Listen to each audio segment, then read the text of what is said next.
Namo tassa bhagavato arahato sammasambuddhassa. Namo tassa bhagavato arahato sammasambuddhassa. Namo tassa bhagavato arahato sammasambuddhassa. Sadhu sadhu. So, welcome everybody. So today we'll be taking a sutta which I kind of like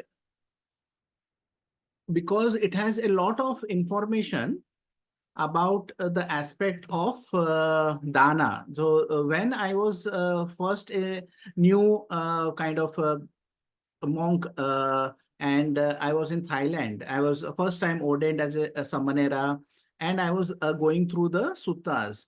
I had a very little idea about dana and giving.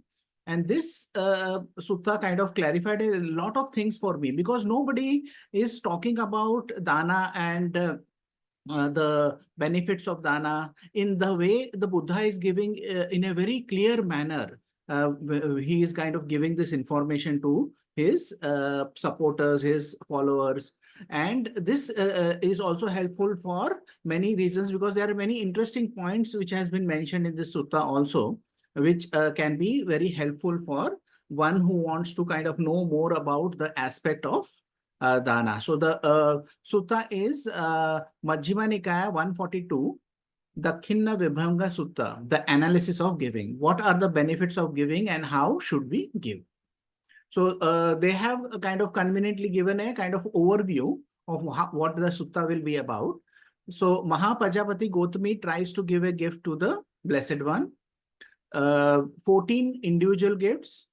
Returns on a gift to an individual. Returns means what can you expect to gain from giving such gifts. 7 gifts to the Sangha, 4 ways of purifying the gift.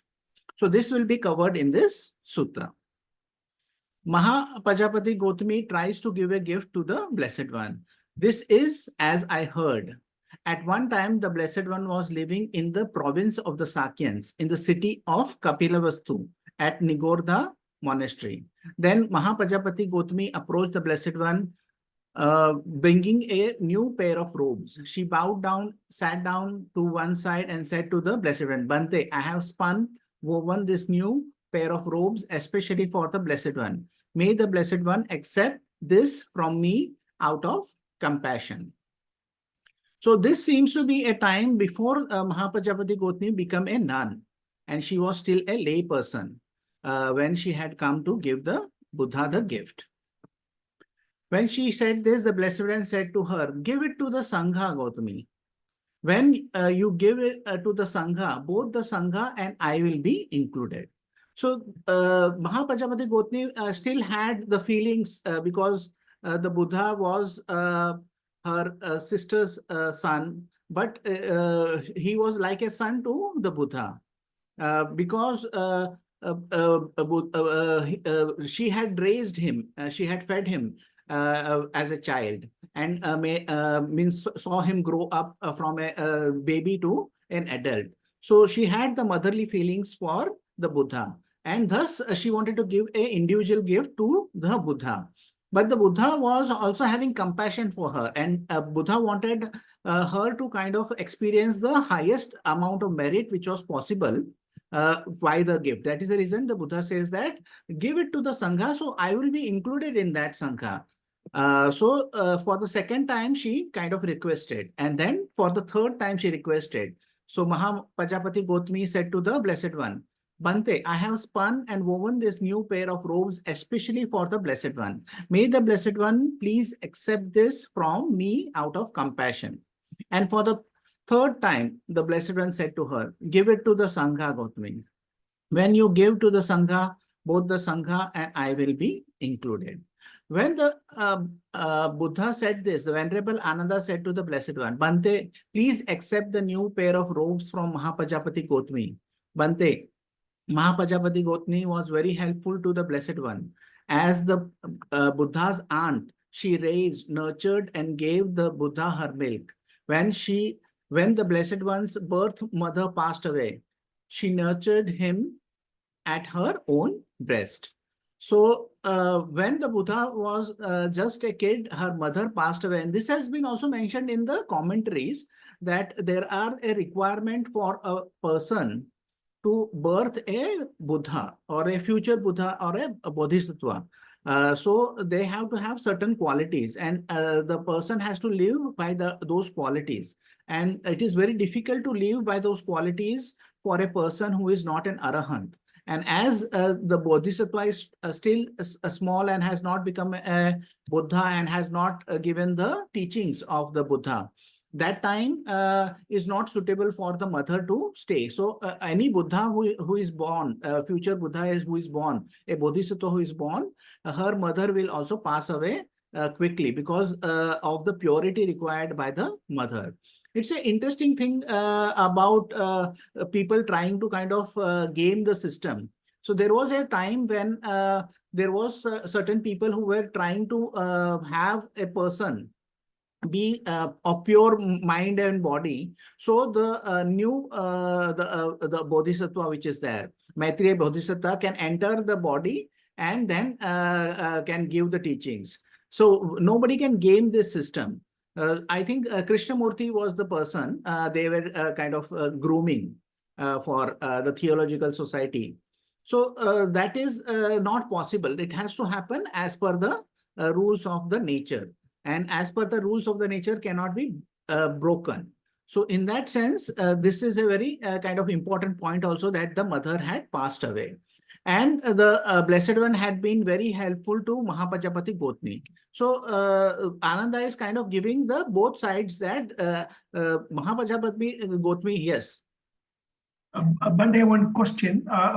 What I understand from what you said is that even if a Bodhisattva is born, immediately after his mother will pass away. Correct. The future Buddha in his last life when he is born. So his purity has to be there. That is what the commentary says. It is not a sutta based thing. So I'm just clarifying this, but it's as per the commentaries. So that is the reason they explained that. And then to repay her mother, they say that the Buddha went to the heavens, where her mother was reborn as a Deva, and there she became a Sotapanna by listening to the Buddhas. So this is the kind of like a background story which the commentaries are saying. So now Ananda is kind of giving both sides of the Mahapajapati Gotami was very useful and helpful to the Buddha, but the Buddha was also useful to Mahapajapati Gotami, and how it is there is also very interesting.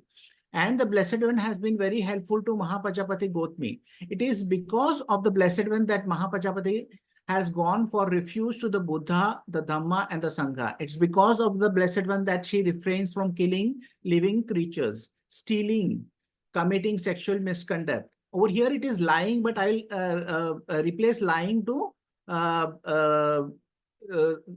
unwholesome speech or unharmonious communication. So because it has 4 aspects in speech. One is lying, which is correct. Second is divisive speech. Divisive speech is when you go to one group of people and say one thing and come back to another group of people and say the other thing and make the 2 groups fight. That is divisive speech. Then there is harsh speech. Harsh speech is when you are using words which are very hurting to the other person, some abusive speech which is there. That is harsh speech. And then there is a frivolous speech, that is like gossip is there, talking pointless. So those 4 things are included in the right speech or harmonious communication or means wholesome speech. So all those things have to be taken into account in when we are talking about speech. And taking intoxicating drinks and drugs. It is because of the Buddha that she has unshakable confidence in the Buddha, the Dhamma and the Sangha, and has virtue loved by the noble ones. What is the virtue loved by the noble ones? Is the precepts which are kept very pure in a purified manner. That is the virtue which is loved by the noble ones, where they kind of go into the final points of it. If I had spoken something, was there something which I had spoken hurt somebody? It may be true which you had spoken, but it may have hurt somebody. So have to take care of that aspect also, to speak in a manner which is truthful, but it should not be spoken in a way that the other person is hurt. And then other is you have to take care of the time. Sometimes one speech which is given to somebody in a private would be not very hurting. But if it is the same speech has been given, or same kind of statement has been given to a person in public, then it may be hurting. So it has to be mindful. That is the reason there is a higher purification or refinement of the precepts. And that is what is loved by the noble ones. It's because of the Blessed One that she is free from doubting regarding the noble truth of suffering, the noble truth of the cause of suffering, the noble truth of the end of suffering, and the noble truth of the practice that leads to its end. That is the Eightfold Noble Path. And the noble truth that leads to its end. The Blessed One has been very helpful to Mahapajapati Gotami. That is so true, Ananda. When someone has helped you to go for refuge, it is not easy to repay him for bowing down, by bowing down to him, rising up for him, greeting him with joined palms, and observing proper etiquette for him, or by providing him with robes, alms, food, lodgings, and medicines. When someone has helped you to refrain from killing, stealing, sexual misconduct, wrongful speech, intoxicating drinks and drugs, it is not easy to repay him by bowing down to him, rising up for him, greeting him with joined palms, and observing proper etiquette for him, or by providing him with robes, alms, food, lodgings, and medicine. So the Buddha is saying that it is very difficult to repay a person because of whom you have come to the right path. So if you have come to the right path, leading to a teaching by somebody, then to repay him by just being respectful, just supporting him by alms, food, lodgings, medicinal requisites, that is not possible to repay the person. So that has a profound effect on a person's life and change in the trajectory of the life. So certain times we Buddha is talking about the number of lifetimes one person has may have passed. So there are many similes which are given. One simile which is very kind of interesting is about the oceans. So the Buddha says that the amount of water in all the oceans which are there, that is the amount of tears which we have shed on the loss of our relatives. Only on this one aspect, on loss of relatives, not about loss of property, of kind of loss of wealth, or any other thing. Just for the loss of relatives, when the tears which you have spent can fill up the ocean. And this was something I had read when I was in Bali. First time I had gone to do a retreat with Bhante, and I was just going in the beach. That time I had come there. I was on the beach and I was seeing the vastness of the ocean, and I was just trying to contemplate what are the amount of lifetime we have to spend as a human being to kind of fill up this ocean with tears. And that is the amount of time we are there in this samsara. But with the teachings of the Buddha, even if we are becoming a Sotapanna in this lifetime, when we have just a maximum lifetime of 7 lifetimes to kind of end this journey in samsara. So that makes a profound kind of impact. Even if a person can change his way of speech, can he change his way of behaving with other people, can change the way he kind of has a relationship with intoxicants. So that can make a profound difference in the life. That is the reason it is very difficult to repay. When someone has helped you to have unshakable confidence in the Buddha, the Dhamma, and the Sangha, and virtue loved by the noble ones, it is not easy to repay him by bowing down to him, rising up for him, greeting him with joint palms, and observing proper etiquette for him, or by providing him with robes, arms, food, lodgings, and medicines. When someone has helped you to free of doubt regarding the noble truth of suffering, the noble truth of the cause of suffering, the noble truth of the end of suffering, and the noble truth of the practice that leads to its end, that is the Eightfold Path. It's not easy to repay him by bowing down to him, by rising up for him, greeting him with joined palms, and observing proper etiquette for him, or by providing him with robes, arms, food, lodgings, and medicine. That is the 4 requisites for the monks. 14 individual gifts. Ananda, there are these 14 gifts to individuals. What 14? So the Buddha is giving 14 kind of gifts which are given to individuals. So one is the Sammasambuddha, that is the Buddha himself. Then there is Pacekka Buddha. Pacekka Buddha is a Buddha who becomes a Buddha or becomes enlightened by his own efforts, but he does not teach. So that is a Pacekka Buddha. Then there is an Arahant. Arahant is called a Savaka Buddha. Savaka Buddha because he listens to the Buddha's word and then becomes a Buddha or Arahant. So that is an Arahant. Then the next is the person who has the path of the Arahant, but has not become, the fruition has not happened. So there are 2 categories in Arahant, that is the path with Arahant and the fruit. So the wordings which has been given is interesting over here. One gives a gift to someone practicing the way to the realization of the fruit of Arahant, or the has the path of the arahantship. Then there is an Anagami and the Anagami with path. Then there is Sakadagami, Sakadagami with path. Then there is an Sotapanna and Sotapanna with path.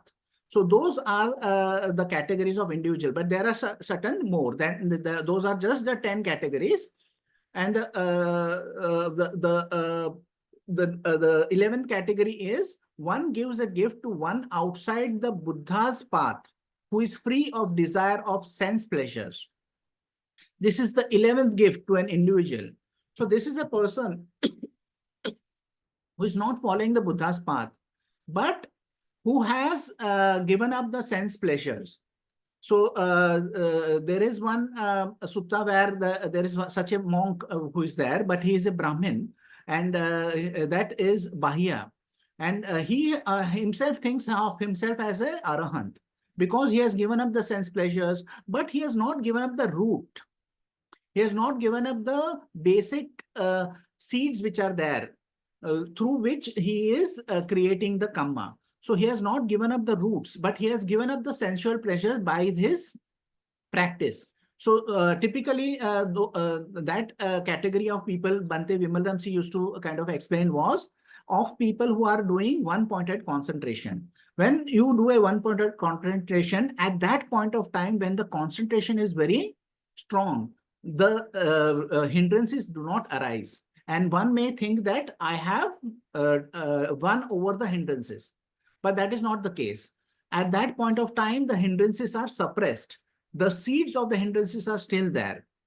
And one other way the Buddha is explaining is that there is a child which is there. The child does not have, they don't kill, they don't have kind of, they don't steal, they don't have sexual misconduct, they don't have wrong speech, they don't have indulging in intoxicants, but they are not considered to be an arahant. Why? Because their seeds for which are there is still there in the child or a baby. So just because those aspects do not arise in them at that point of time does not mean that they have become arahants. So that are the category which by suppression of the mind, that state of pure mind comes. But that person is also very highly regarded by the Buddha. And many of the suttas, the Buddha is talking about his previous life before he was a bodhisattva, where he was in such a state of a teacher who had purified mind. So that is a very nice category of a person. And there is a lot of benefit for that person if you are supporting that person. Then the 12th is one gives a gift to a virtuous ordinary person. This is the 12th gift to an individual. That is a person who keeps the 5 precepts. Let's say a virtuous person, that is the 12th gift. One gives a gift to an immoral ordinary person. This is the 13th gift to an individual. So it's an ordinary person, but he is not keeping precepts. That is the 13th. Then the 14th is one gives a gift to an animal. This is the 14th gift to an individual. So one giving gift to an animal is also a separate category. A return on gifts to an individual. So the Buddha is giving the returns what a person will get. This is a part which I am very much interested, and I was kind of very much impressed by this explanation given by the Buddha. Now, Ananda, gifts to an individual may be expected to yield the following returns.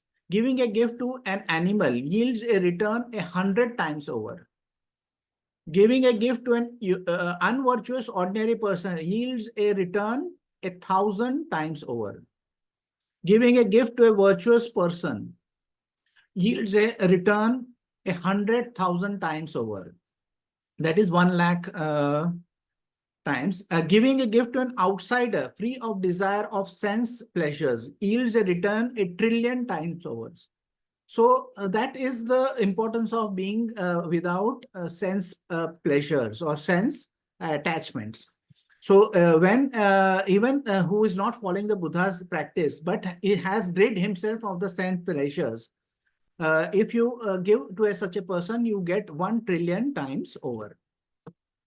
But giving a gift to someone practicing to the realization, to realize the fruit of stream entry yields incalculable, immeasurable results. So incalculable, immeasurable results are, because even in trillions, you cannot count the results or the returns one can expect from somebody who has the path to Sotapanna. Now, there are 2 ways of understanding this path to Sotapanna. One is that anybody who is intent on or striving to become a Sotapanna can be considered to be in that category, or somebody who has a super mundane experience.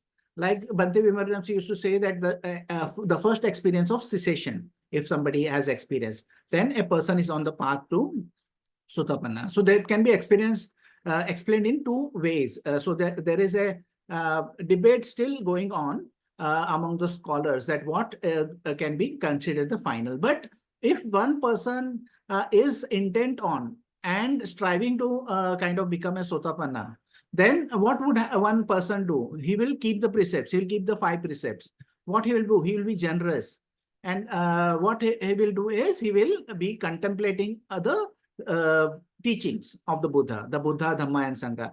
So the Buddha is saying in many suttas in Samyutta Nikaya that such a person can be considered to be a Sotapanna. So a person who keeps the precepts and is generous. A person who keeps the precepts and is virtuous, keeps the precepts and has a kind of contemplation of the Buddha, Dhamma, Sangha. So that person can even declare himself as a Sotapanna. He does not need to have any certificate from anybody. He does not have to have approval from any monk or any Buddha. He can himself kind of contemplate and see his mind state and declare for himself. So that is the thing. So this can be considered in 2 ways. And the other part is, then he says that how much more for a Sotapanna. So if it is immeasurable for a person on the path or to become a Sotapanna, then how much more for a Sotapanna? Then how much more for a person on the path to Sakadagami? How much more for a Sakadagami? How much more for on the path of Anagami? How much more for a Anagami? How much more for a person on the path of arahantship? How much more for an arahant? How much more for a Pacekka Buddha? And how much more for a Sammasambuddha? So in this category, the immeasurable is growing. And one way a monk kind of explained this was that immeasurable can be also considered as a lake. Say, you can say that we cannot count the number of drops in a drops of water in a lake. but there is a bigger lake also. So then that is also an immeasurable lake, but that volume is bigger. Then there is a bigger lake. Then that volume is bigger than the medium lake. Then there is a small sea is there, which would have much more than a big lake. Then there is a medium-sized sea, and then there is a ocean is there. Then there is a bigger ocean is there. So in that sense, the immeasurable also grows. Each can be considered immeasurable, but as the volume grows, that is how we can understand. One other way we can understand is that whatever is given to anybody who is on the path of Sotapanna till the Buddha, till the Sangha, is that when a gift is given or a dana is given to any of them, you get the returns cannot be given in terms of physical returns like wealth, but this will come as factors of awakening. You would have the chance to be reborn in a Buddha era. You will be chance to have a awakening. So that is the return which is there, because that is the highest path the Buddha is teaching about. So then the Buddha is saying that how are the 7 gifts to the Sangha. Sangha, he is also categorizing in a 7 gift. That is also very simple, is that the Buddha, the monks and nuns, when the Buddha is alive, that is considered one category. Then after Parinibbana, the monks and nuns, the community of monks and nuns, is considered to be the second category. The third category is only the monks, community of monks. Then the fourth category is only the community of nuns. Then there is a way where the one gives a gift to by requesting appointment. So this is appointment of monks, means that I want 5 monks to come to my house for dana. So that's why appointment of monks. And sometimes somebody says that I want to have, say, 10 nuns to come to my house. So that is by appointment. So then by appointment of monks, if that is done, monks and nuns is done, then by appointment for monks only, and for appointment only for nuns. So that is how the 7 categories of the Sangha is there. So the Buddha is saying, Ananda, in times to come, there will be immoral people wearing robes in the guise of good monks, but they are unvirtuous and of bad character. People will give gift to those unvirtuous people in the name of the Sangha. Even then, Ananda, I say, a gift given in the name of the Sangha is incalculable and immeasurable. Therefore, Ananda, I say that there is no way a gift given to an individual can be more fruitful than giving a gift to the Sangha. So the Buddha is saying that even at a time when the Buddha's Sasana will be on the waning part, and there will be monks who may not be virtuous, we are given this gift, that benefit which is given to the giver would be the same. Even if the monk community is not virtuous, but the giver has a good mind and he is giving with the intention of giving to the Sangha, then he will get the same kind of merits. So that is the reason he's saying that the gift has to be given to the Sangha. And then he gives a further instructions on 4 ways of purifying a gift. So this is also an interesting concept the Buddha is explaining about, that how is the gift beneficial. Ananda, there are these 4 ways of purifying a gift. What 4? There is a gift that's purified by the giver, not the receiver. There is a gift that's purified by the receiver, not the giver. So now we are explaining about the where the giver is there, but the receiver is not kind of virtuous. But when the giver is not virtuous, but the receiver is virtuous, then also it is purified. There is a gift that is not purified by the giver or the receiver. So the giver and the receiver are not in a good state of mind. There is a gift that's purified by both the giver and the receiver. And the 4th is that the giver is giving with a pure mind, and the receiver is receiving with a pure mind and intention. And how is a gift purified by the giver, not the receiver? It's when the giver is virtuous of good character, but the receiver is unvirtuous of bad character. And how is a gift purified by the receiver, not the giver? It's when the giver is unvirtuous of bad character, but the receiver is virtuous of good character. And how is a gift not purified by the giver or the receiver? It's when both the giver and the receiver are unvirtuous of bad character. And how is a gift purified by both the giver and the receiver? It's when both the giver and the receiver are virtuous of good character. These are the 4 ways of purifying a gift. That is what the Blessed One said. Then the most compassionate one further said, when a virtuous person with pleasant mind gives a gift earned rightfully to unvirtuous person, believing that the result of good karma, that offering is purified by the giver. So, yes. But when you say purifying the gift, what exactly it is meant by that? Purified means that has a benefit.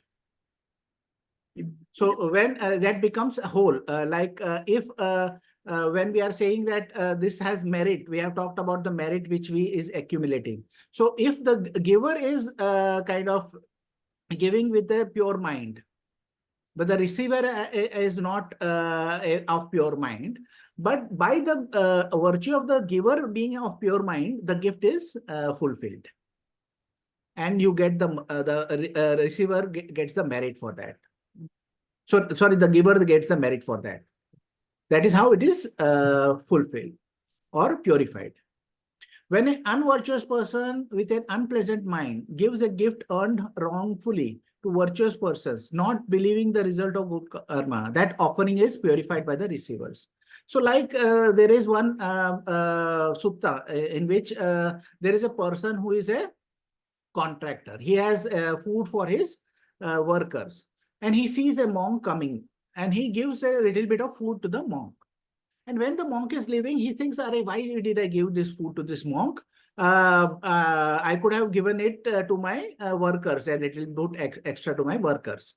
Then the person had not a very pure mind at the time of giving. So the monk who was there was a Pacekka Buddha.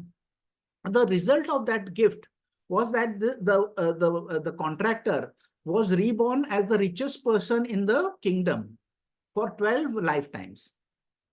But his mind thinking that I want to take it back made sure that in all his 12 lifetimes, he did not have sons to give his wealth to or pass on his wealth to. So what after his passing away, the wealth went back to the king. Because that time of the Buddha, the process was that if the person's passes away without any sons, then all the wealth goes to the king. I think in England, I still have certain such laws. When any property is found which is not owned by anybody, it goes to the king by default. So if you find a pot of gold, then it has to be given to the king. So that is the kind of laws which were there at the time of the Buddha. So this is how we can see that he had no purified mind, but the giver, the receiver was of pure mind. He was a Pacekka Buddha. That's the reason he got that benefit of being the richest person in the kingdom for 12 lifetimes. So that is how we can understand. And when an unvirtuous person with an unpleasant mind gives a gift earned wrongfully to an unvirtuous person, not believing the result of good karma, I say that that gift is not very fruitful. So see, over here, there is not much merit which can be earned because the giver has an unwholesome mind and the receiver also has an unwholesome mind. So in that sense, at least one of the receiver or the giver has to have a wholesome mind. So that is what the Buddha is saying. When a virtuous person with a pleasant mind gives a gift earned rightfully to virtuous persons believing the result of good karma, I say that gift is very fruitful. So a person who is giving is virtuous of mind and of the receiver is also of virtuous mind. Bhante, Yes. what's the meaning of believing the result of good karma? What Believing the result of good karma means there is a philosophy at the time of the Buddha, or currently also, that whatever good we do, there is no result of good. Whatever bad we do, there is no result of good, bad things. So whatever is there is ended in this lifetime itself. So there is no next life. So there is no carrying away and forwarding of karma. So that is the philosophy. Currently also atheist philosophy is something like that. But the karma, the karma which you have inherited from your past life, that still, it's not purified by this, it is. In the karma, there are a concept which the Buddha is explaining is that, say, if a person is doing good karma, which is like water, and a person is doing bad karma, which is like salt. Say a person does good karma, which is say like this mug of water. Okay, this is the mug of water. That is the amount of good karma he does, and he does bad karma, which is equivalent to a teaspoon of salt. If I mix this good karma and the bad karma, what is the taste will I get? The taste will be very salty. Say if I do a good karma of a small pond, okay, and then I put a tablespoon or a teaspoon, the same teaspoon of bad karma, and mix the water and drink the water. Will I taste the saltiness? No. So the good karma which you are doing will affect the bad karma also. One other way the Buddha is explaining is, which you can see in this current time also, that if the rich person does a thing, or a powerful person does a crime, he gets a lesser punishment than a person who has a poor person who does the crime.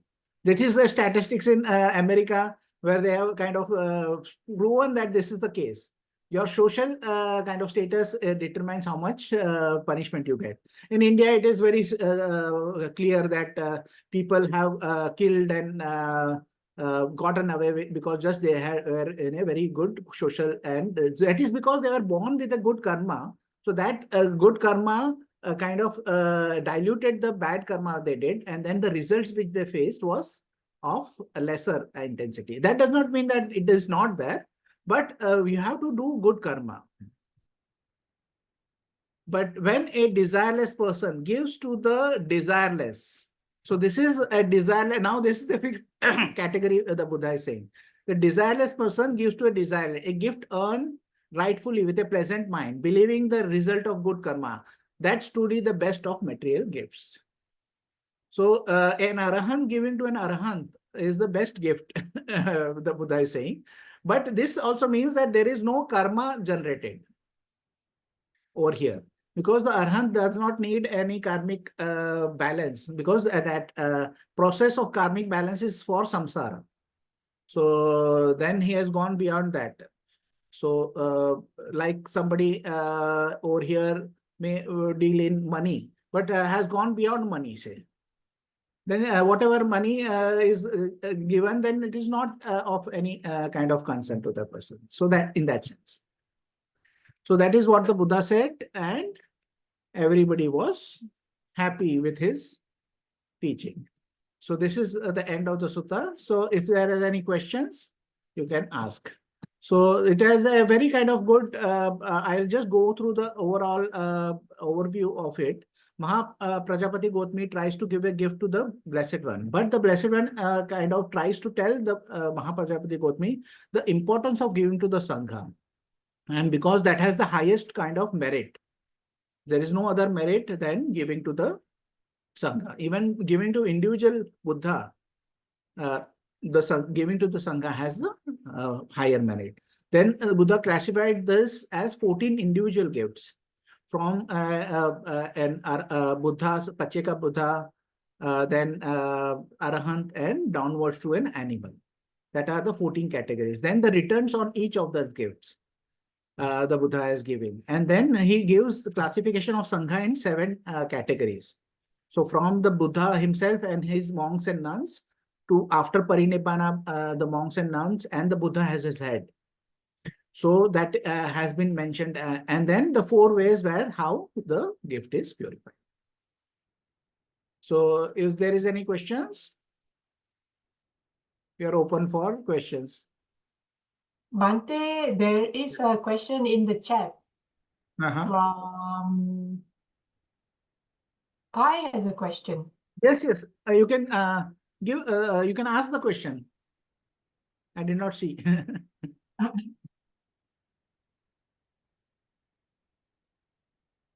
Or you can write the question if you don't want to ask.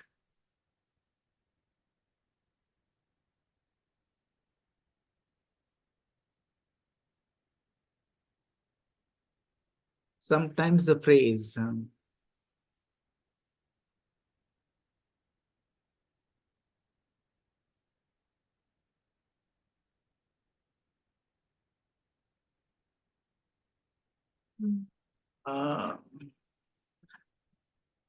No, what is arraignment of the mind? What does it mean? I understand that. What is the arraignment of the mind?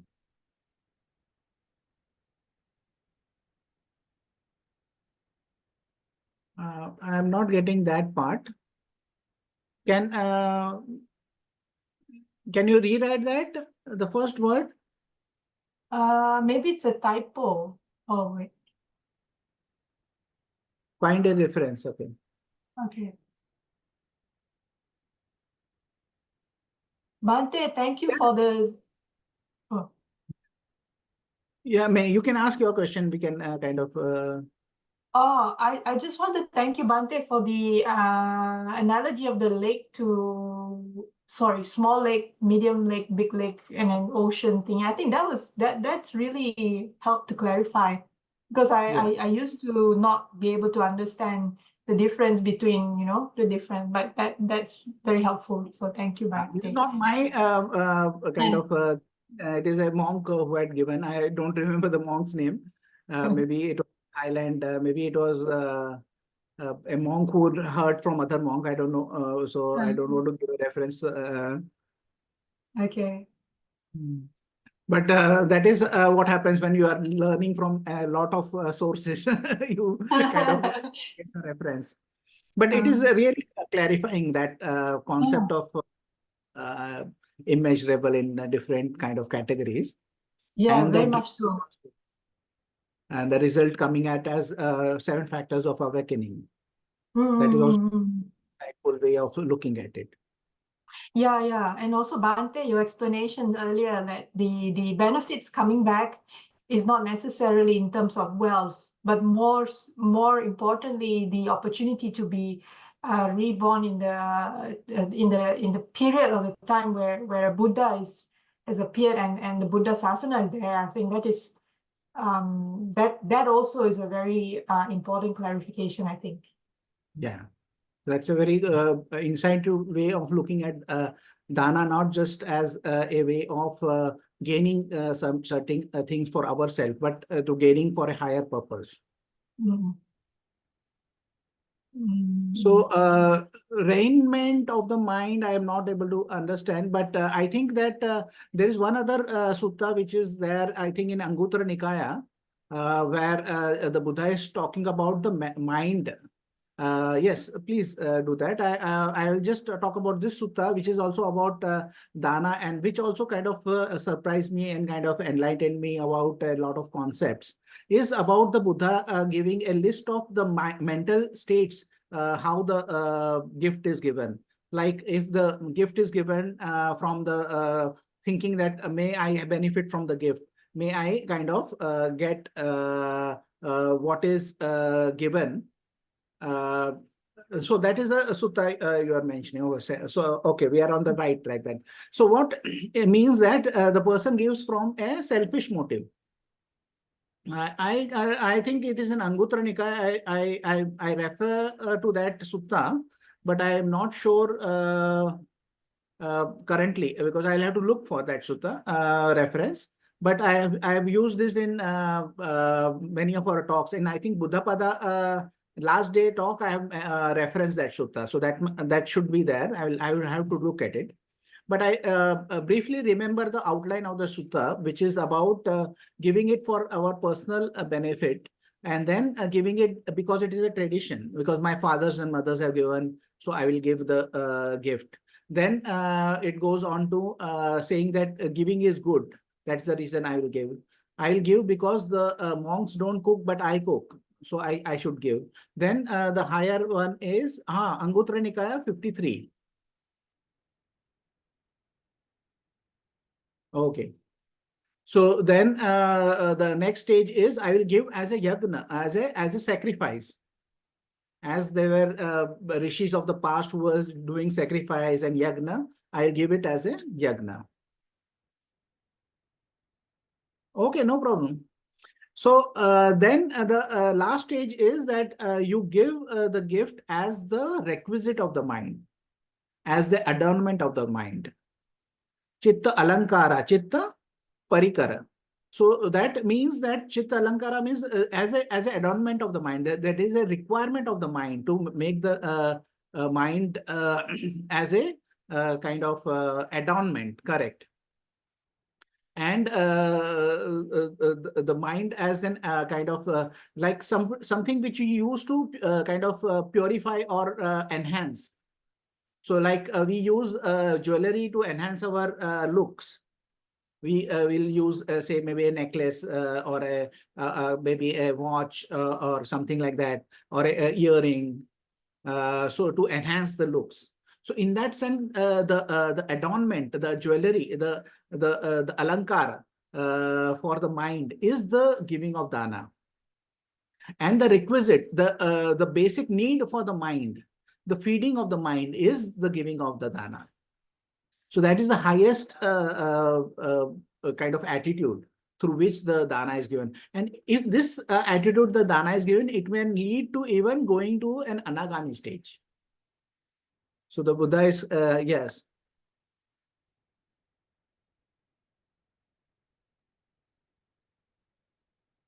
Purify the mind, correct. The giver has the intention to purify his mind. He has the intention to kind of enhance his mind. So like we enhance our appearance with jewelry, we enhance our mind through the giving of dana. So sacrifice is a very good mindset, but it is not just a mindset of sacrifice, but a mindset of giving up the attachment. So when we have this thing as an way of kind of enhancing the mind, a way of the requisite means that is a requirement of the mind for it to kind of give and to do dana, then that is the highest mindset a person has. And that mindset when a person has, then it can lead to even the awakening. It can lead to you being reborn in the Brahmaloka and being an Arahant after that. So that is a kind of a sutta which is also very kind of different, and that has not been talked about by many of the monks. You know, I have never heard anybody talk about the dana aspect in the terms of this 142, I mean 142, and the Anguttara Nikaya, that sutta. So I have never seen many monks talk in that terms. And that is the reason I feel that the need to kind of speak about those suttas, because that gives us an understanding of the importance of dana. Because the monk community, I myself survive because of the dana of others. You know, when somebody supports me, that is how I can kind of take my medicines or do my medical test, or when we are traveling, if I have to kind of have certain comforts for myself, I can kind of gain those things. Then that is how we kind of are able to do the retreats. So all this dana which we are receiving through SVT and through something given personally to me, all those kind of help me to kind of sustain, and it helps me kind of give to the Sangha also, because in the there are certain needs of this temple which I am able to provide because of the support I am getting. So that is also like helping us in doing our activities. So that is a very important factor, the aspect of giving. And I have been very grateful for everybody who has kind of supported me. And it has been, I have had no kind of trouble till now in any ways, in terms of the lack of support, or in terms of being strapped or getting stuck. So that has been, I am very grateful for this whole time I have been in the Sangha.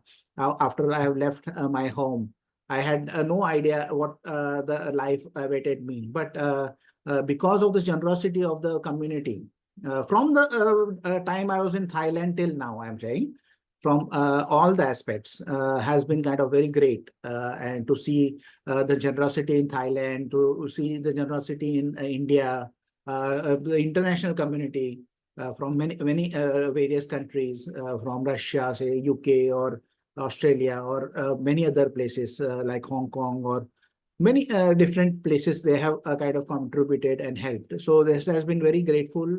And that is what the Buddha is saying, that by doing that, you are able to sustain the teaching. Without that, how can we be in teaching? How can we be in study? If I cannot be in study, then I cannot teach. If I cannot be in sitting in meditation, for some, it may be like I am just doing nothing. 5 hours, 6 hours a day, I do nothing. But without my sitting in meditation, how can I give advice about meditation? How, without reading about suttas, about other monks' discourses, and reading about Dhammapada or Bhante or sisters' talks, how will I gain to kind of share? So those are also requirements which is fundamental. So, and that can be possible only because of the generosity which is given. So one has to understand the importance of what they are giving. Certain times one kind of does not fully comprehend and appreciate the generosity they are doing and how much effect it has. So one should also appreciate oneself for doing the good things in life. So that is why I kind of wanted to kind of share this sutta. And I'm basically trying to share only those suttas which are kind of close to me and which has triggered something in me and given me a clearing, which Bhante called enlightenment. He used to reserve the word awakening for the path knowledge. And he used to say enlightened, you can be enlightened by getting some new knowledge. So that is how I take it. So any other questions?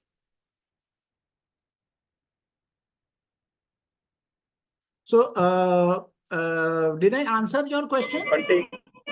Yes. But I have one question. Yes. In Sutta, it was mentioning that purifying of gifts.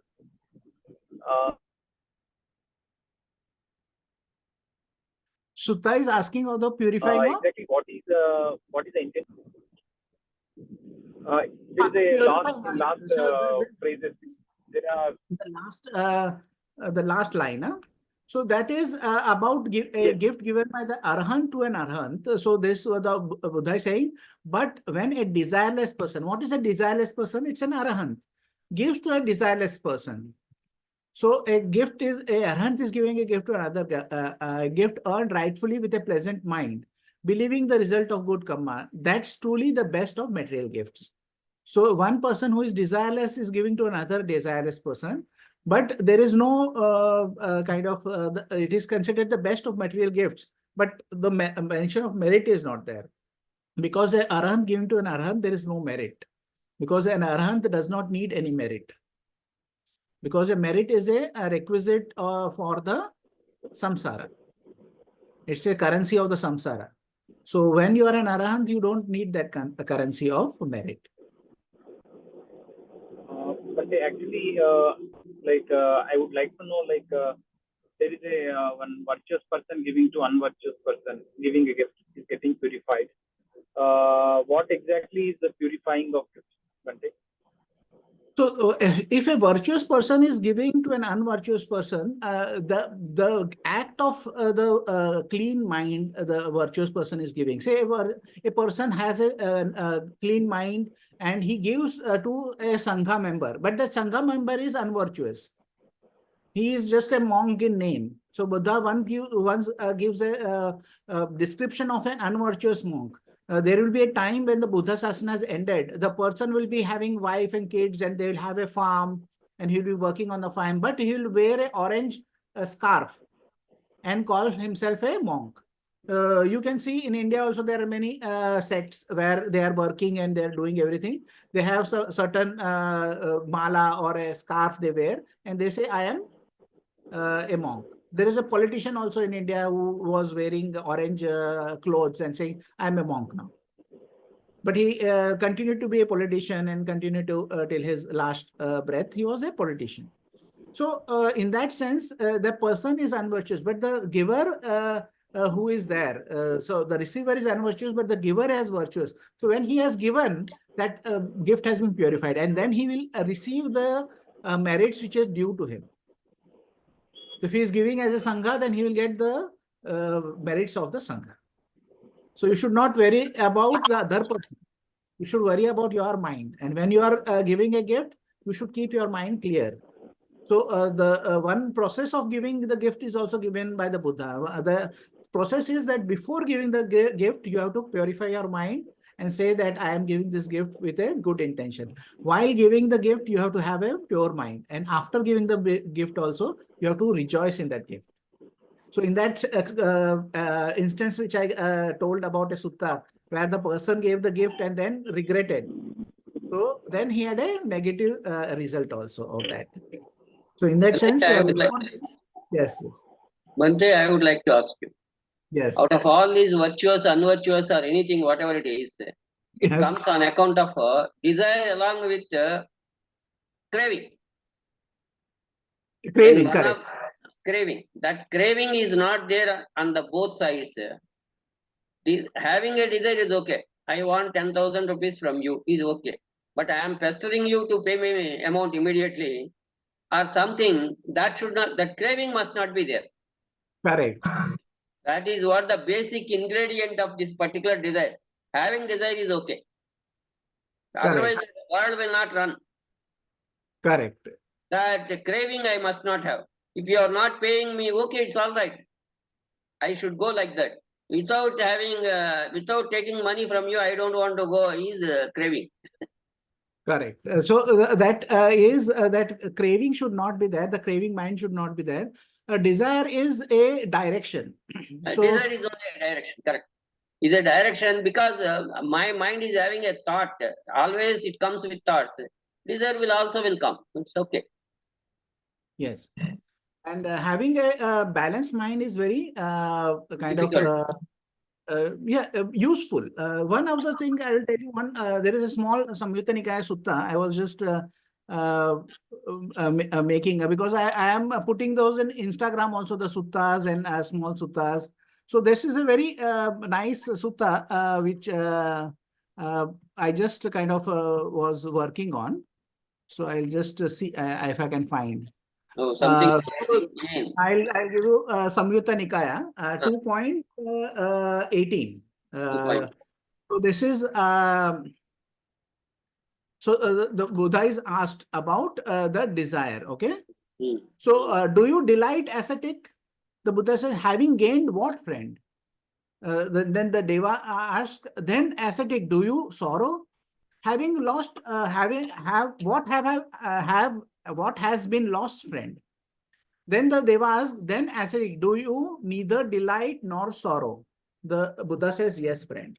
So the Buddha is saying that if there is no kind of desire, there is no loss, if there is no gain.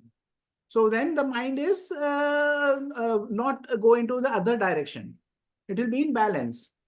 So that is what you are saying is the craving, absence of craving is the main factor in our in all his teachings. That is more important. Craving should not be there.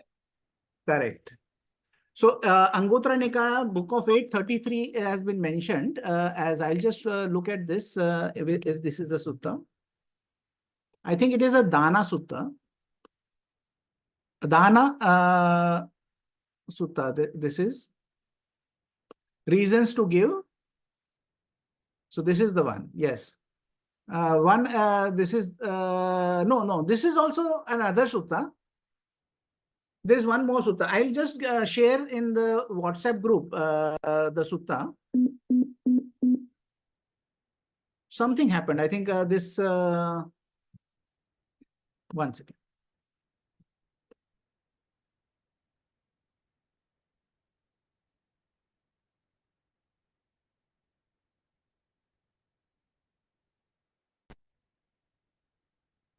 So my speaker got this thing switched off. So yeah, see,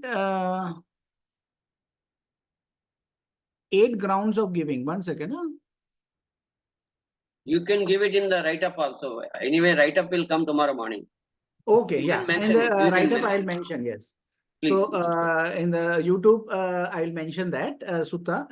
There are, I think, other suttas also which may, but I think this is 8.33 is. Now, where are you placed? Yes, you are in, this you are in Sri Lanka. that is that may be a shorter version of that sutta. There may be another Okay. longer version. Yes. What you asked? Where are you placed now? Is it in Sri Lanka or somewhere else?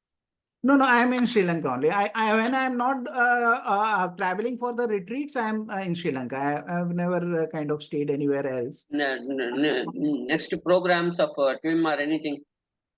We have in April, the next month, within a month, less than a month, we start, no, only a month. 11th of April, there will be a retreat in Deer Park, 11 to 21st, and then 1st May to 10th May in Buddhapada. Buddhapada, Kalimpong.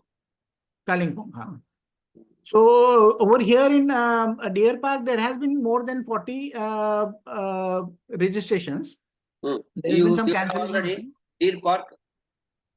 Deer Park is, I think, almost full. So with the cancellations also, maybe 30 or odd people may come up. And Buddhapada, there are, I think, only 11 registrations, and I think 3-4 have cancelled also. So there are only 6 or 7. So there may be a lot of space available in. In April, how will be that Himachal Pradesh Deer Park? It will be a very kind of nice weather over there. It will not be hot. Weather. It will not be too cold also. Cold. It's not cold. Not cold. Yeah. Okay. It will be a very good, pleasant environment, and that is the reason a lot of people from North India come in this time to escape the heat. So up to 11th, you will not move from Sri Lanka. I'll leave on 8th of April. Agreed. Yeah. Okay, Bhante. That's all. Okay. Any other questions? Then we can share the merits. Okay. May suffering ones be suffering free, and the fear-struck fearless be. May the grieving shed all grief, and may all beings find relief.